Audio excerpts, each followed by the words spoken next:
बाबू ई केस फरियावा, फीस मिली मर्जी के देर ना लगावा।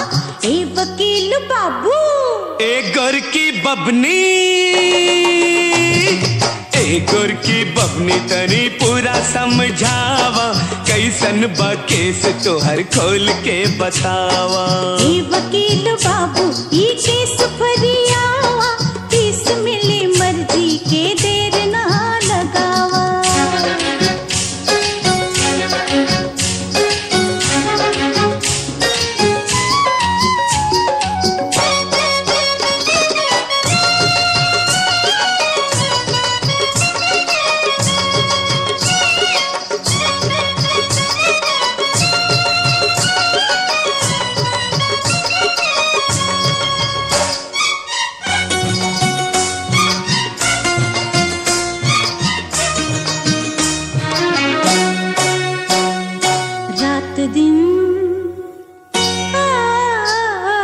रात दिन सपना में एगो बेरी आवे, हाय सूतल जवनिया के छुवे उकसावे। कोनो जे दफवा कानूनवा में होवे, कि तबवा में होवे, जुल्मी पर जल्दी मुकदमा बैठावा। ए वकील बाबू,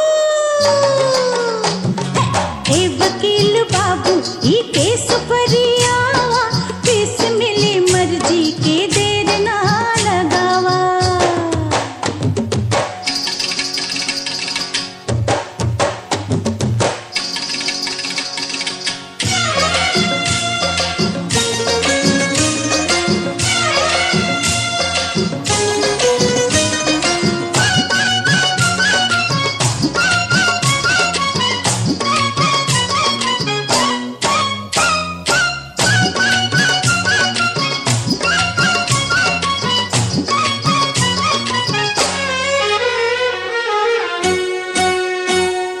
ए बबनी बबनी हो,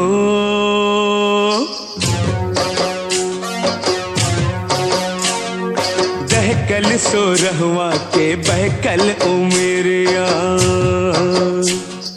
देखे लजे के हु सहकल नजरिया। पहले तू आपन अचरवा समारा, जो बनवा समारा। कौनो निर्दोषवा के ऐसे ना फसावा। ए गोर की बबनी, ए गोर की बबनी तनी पूरा समझावा, कैसन बा केस तोहर खोल के बतावा।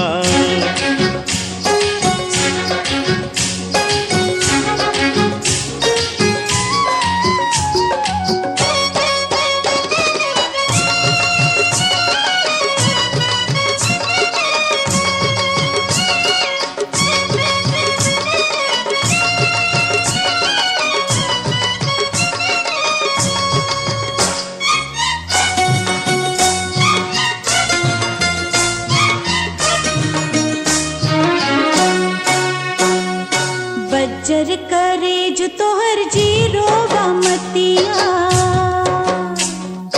चुरमुर जवनियों के बूझे ना बतिया।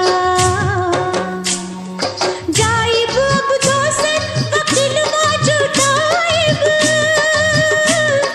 खोल के बताइब। तोहर मुकदमा ना केहू फरियाई, हमरा से बढ़ के वकील ना भेटाई। भर भर के खैचा वकील वाले आइब, जलवा जवानी जे आपन दिखाइब। हमके दिखावा त हमहू दिखाई, लगा के कलमिया मसौदा बनाए। अब लेना बुझला जे जलवा दिखैली, आगे तू का देबा अब ले का कैली। राखा भरोसा हाई कोर्ट ले जाइब, हम ही फरमाइब। हथकड़ी लड़ियां दोनों के जल्दी लगावा ए गोरकी बबनी। ए वकील बाबू अब देर ना लगावा, ए गोरकी बबनी ता पास तनी आवा। ए वकील बाबू अब देर ना लगावा, ए गोरकी बबनी ता पास तनी ओ आवा। देर ना लगावा, ए पास तनी आवा। ओ देर ना